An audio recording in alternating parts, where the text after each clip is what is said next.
नमस्कार मित्रों, बेहद महत्वपूर्ण वीडियो है ये, क्योंकि 16 दिसंबर का दिन है। भारतीय इतिहास में स्वर्णाक्षरों में ये दिन दर्ज है।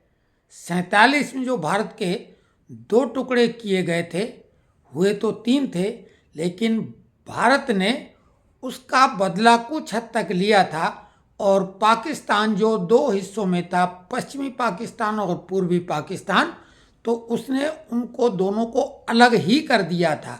पूर्वी पाकिस्तान को बांग्लादेश के रूप में आज ही के दिन 1971 में भारत ने अलग करवा दिया था, खुलेआम। तो महत्वपूर्ण दिन है।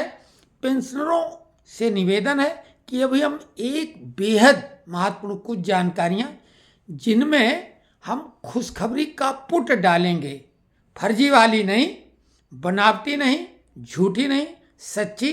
क्योंकि कमेंट्स में कुछ लोगों ने लिखा और इतना उत्साह से उन्होंने लिखा, उससे 100 गुना ज़्यादा उत्साह हमें आया।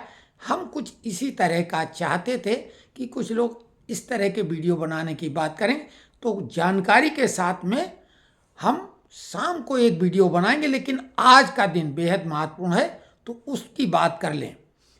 बांग्लादेश जब से मोहम्मद यूनिस हसीना को पदच्युत करके वहाँ की बागडोर उन्होंने अघोषित रूप से संभाल ली, उसके बाद वहाँ पर भारतवंशियों यानी सनातनियों की सहमत आ गई है। उनके साथ जैसा व्यवहार किया जा रहा है, जिसके वीडियो आ रहे हैं, उसको शब्दों में वर्णन कर पाना बेहद कठिन है। क्रूर कहो, घिनौना कहो, नरकीय कहो, जितने भी शब्द हों सब मिला दो, तब भी शब्द कम पड़ते नजर आ रहे हैं। और हमने खुद सरकार से अपील की, जब 1971 में भारत ने वहाँ पर जब इसी तरीके का नरसंहार हो रहा था, तो भारत की सेनाओं ने मुक्ति वाहिनी के साथ मिलकर पाकिस्तान को करारा जवाब दिया था और 93,000 सशस्त्र सैनिक पाकिस्तान के आज ही सरेंडर किया था। जगजीत सिंह अरोड़ा और उधर से नियाजी, जो कि इमरान खान के चाचा थे, उन्होंने सरेंडर कराया था 93,000 सैनिक। लेकिन वो जीत भारत के लिए बहुत भारी पड़ी। उसी के बाद बांग्लादेशी भारत में घुसे, सिलसिला जारी रहा, शरणार्थी बन के आए और भारत की डेमोग्राफी को उन्होंने प्रभावित किया। भारत की अर्थव्यवस्था को काफ़ी नुकसान उससे पहुंचा, क्योंकि कांग्रेस बाद में अपने तुष्टीकरण के लिए जो खास समुदाय के लिए रखती है, तो पीड़ित के बजाय वो लोग घुसपैठ ही आ गए जो इस देश को नुकसान पहुंचा रहे हैं। और अभी जो सनातनी लोग हैं, उनके साथ जो बर्बरतापूर्वक व्यवहार किया जा रहा है, महिलाओं के साथ जो शर्मनाक काम किया जा रहा है, वो शब्दों में कह पाना बेहद कठिन है। लेकिन आज का जो 16 दिसंबर, चूंकि बेहद महत्वपूर्ण दिन है और कई लोग तो उम्मीद ये भी कर रहे थे कि भारतीय सेना भी कुछ कार्रवाई कर सकती है। अब ये हो सकता है कि जो कार्रवाई हुई है, बहुत बेहतरीन ढंग की कार्रवाई हुई है। 271 किलोमीटर का एरिया कब्जा कर लिया गया आज के दिन, और ये भारत के पक्ष की बात है। हालांकि भारतीय आर्मी डायरेक्ट रूप से नहीं इन्वॉल्व है। आपने नाम सुना होगा अराकान आर्मी।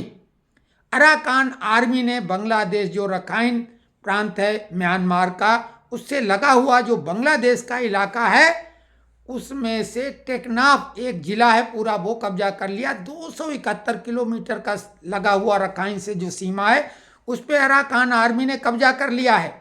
और अराकान आर्मी को भारत का एक मित्र माना जाता है। अब ये भी हो सकता है कि उनको कुछ मदद भारत ने भी दी हो, जैसे मुक्ति वाहिनी को उस समय भारत की मदद मिलती थी। तो खैर जो भी हो, बेहद सुखद दिन है। वो कुछ हद तक तसल्ली होगी, क्योंकि अराकान आर्मी वो काम कर रही है जो भारत चाहता है, और ये काम वो कर भी रही है भारत को खुश करने के लिए। घोषित रूप से 40,000 सैनिक हैं अराकान आर्मी में, और इसका नेतृत्व जो कर रहे हैं, उन्हीं ने बनाया था 2009 में। ये बौद्ध लोगों के मत के हिसाब से बनी हुई है।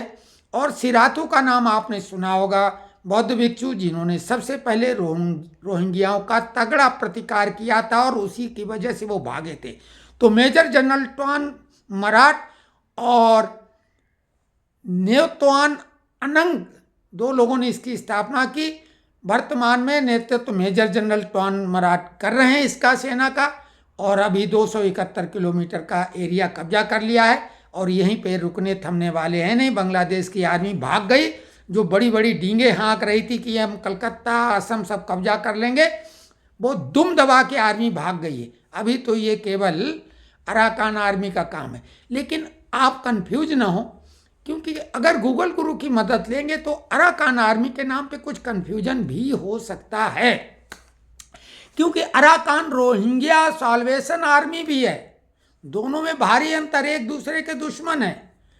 आपको मालूम है रखाइन प्रांत में रोहिंग्या रहते हैं और उनकी आबादी मात्र 30% थी। 60% वहाँ पे बौद्ध लोगों की आबादी थी, 10% में अन्य लोग थे। लेकिन जैसा कि इनका हिंसक स्वभाव है, रोहिंग्याओं ने अत्याचार और बर्बरता की हद कर दी। 60% के ऊपर उन्होंने जिस तरीके के अत्याचार, दुराचार, पापाचार किए, तभी बिराथू नाम का जो एक बौद्ध भिक्षु था उनका नाम आया। अभी भी कोई उनकी बहुत उम्र नहीं हुई, राहुल गांधी की उम्र के बराबर हैं बिराथू, लेकिन उन्होंने हुंकार भरी और उसी का परिणाम रोहिंग्या इधर उधर भागे, बांग्लादेश में हैं, भारत में भी हैं। तो वही प्रेरणा लेके ये अराकान आर्मी बनी, जो कि बौद्धों की है। लेकिन उसके काउंटर में अराकान रोहिंग्या साल्वेशन आर्मी भी है, दोनों में अंतर है। ये रोहिंग्याओं की है अराकान रोहिंग्या साल्वेशन, दोनों में नाम अराकान लगा हुआ, दोनों रखाइन प्रांत में एक्टिव हैं। वो प्योरली आतंकवादी संगठन है, पाकिस्तान से पालित और पोषित हो रहा है। और अगर दूसरे शब्दों में कहा जाए तो अराकान आर्मी को वर्तमान में तो निश्चित तौर से भारत का सपोर्ट मिल ही रहा होगा और वो भारत को खुश करना चाहता है, क्योंकि एक बेहद महत्वपूर्ण प्रोजेक्ट है भारत का, जो कि म्यांमार और मिजोरम के बीच में सेतु का काम कर रहा है, जिसमें समुद्र, नदी और जमीन आती है, और उसका नाम है कालादान प्रोजेक्ट। और ये प्रोजेक्ट है मल्टी मॉडल ट्रांजिट ट्रांसपोर्ट इसका। तो इसमें जमीन, नदी, समुद्र सब आता है और अराकान आर्मी चाहती कि ये प्रोजेक्ट जल्दी से जल्दी पूरा हो। इसी में सहयोग के लिए उन्होंने बांग्लादेश को दिखा दिया कि तुम्हारी औकात है क्या। तो भारत की सेना को अभी ज़रूरत ही नहीं पड़ी, अराकान आर्मी ने वो काम कर लिया है, कर दिया है, जो कि हम लोग चाहते थे, यानी भारतीय लोग चाहते थे। तो ये जानकारी हमें देनी थी आपको, क्योंकि इसमें कुछ कन्फ्यूजन है।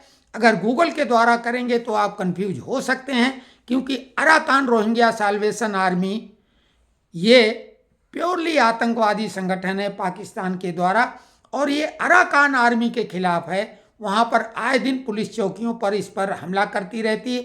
आपको मालूम है रोहिंग्या में वर्तमान में कोई स्थायी सरकार नहीं है, आर्मी का शासन है, लेकिन अलग अलग इस टाइप के आर्मी के ही नाम वाले संगठन वहाँ कब्जा किए हुए हैं। रखाइन प्रांत पर अराकान आर्मी जो बौद्धिस्ट है उनका कब्जा है, और अभी 271 किलोमीटर बांग्लादेश के एरिया में इन्होंने कब्जा कर लिया है। तो ये जानकारी कैसी लगी कमेंट्स बॉक्स में लिखें।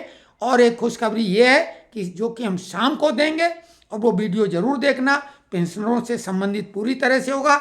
ये समस्त भारतवासियों को आज हम समर्पित कर रहे हैं वीडियो। एक तरह की ये भी बहुत बढ़िया खुशखबरी है।